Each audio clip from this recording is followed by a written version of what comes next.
Well, President Trump has asked the Justice Department to file lawsuits against the makers of opioids that have contributed, of course, to the nation's opioid crisis. Now, this is just one of many efforts federal and state governments are taking to combat addiction.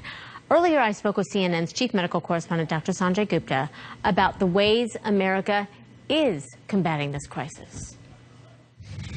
So, doctors in several states, I know Michigan, Tennessee, Florida, they're limiting opioids due to the CDC restrictions, but that could have some harmful effects on people who really need it, could it not? Yeah, I think that's the real balance. And, you know, I saw these CDC recommendations from the beginning, and they were recommendations, first of all. There's no law here that says doctors can only prescribe certain things.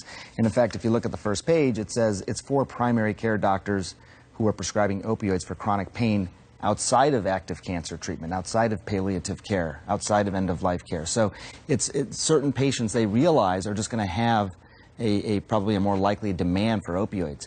But yeah, this is the balance, Christy, is there are people who really need these medications probably. How badly do they suffer without them?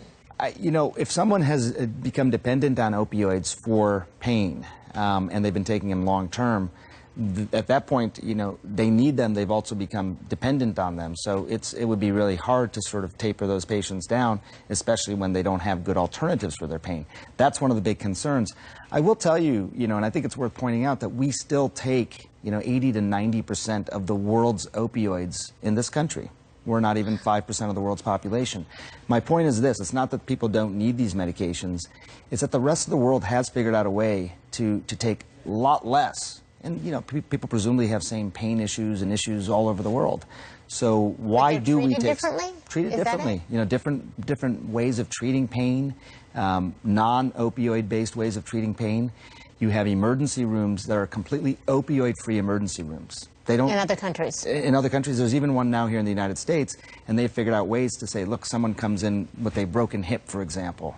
Can you give injections into that area to basically decrease the inflammation as opposed to immediately starting to take pills that affect the whole body? I'm not saying that's going to be the answer for everybody. Sure. My point is we have not innovated with regard to pain hardly at all in this country because opioids have just been the answer to everything. But that's so strange thinking about the medical advances and the resources that are available in this country. Right. Why have those alternatives not expanded, do you think? Well, look, I mean, Christy, it's almost a philosophical question to some extent. I think, I mean, and it goes without saying, this is a huge business we're talking about.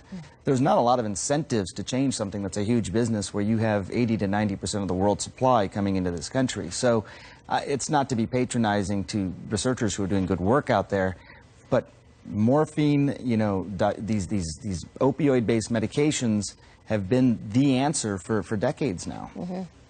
So I wanted to ask you about President Trump this week asking Attorney General Jeff Sessions to sue companies who produce opioids. Is that an answer to trying to combat the crisis? I would say that it's not an answer, but I think it's become a little bit it's become necessary at the state level. You know, there's 27 states that have already done this, right? They're already suing these manufacturers, and now the federal government is saying they may join some of those lawsuits and do one of their own.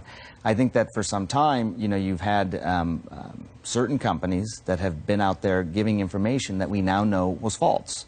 And that false information has probably created this culture of opioid use, and that was the intent. It's a big company. That's what they're trying to do. But they're trying to make money. They're trying to make money. So if they behave badly, if there were actual laws broken in terms of false information being given, the way that these drugs were distributed, the way that they paid people to promote them, whatever it may be, those are probably, you know, authentic lawsuits. So there is a place where a lawsuit would be beneficial and legitimate. I think so. I mean, you know, I'm not a lawyer, but I think that if you look at what they're suing on, you can look at the evidence and say, well, yeah, there's a lot of those things seem to have happened. So if Sessions came to you, let's say, and said, how do I determine what to pursue here and what not to pursue, what guidance, from a medical perspective, would you give him about looking at these companies and making that determination? Well, I'm a forward-looking guy, so I think that if the effect of a lawsuit is to really help address the current problem, then I would focus on that with the Attorney General, saying what are going to be the guarantees now going forward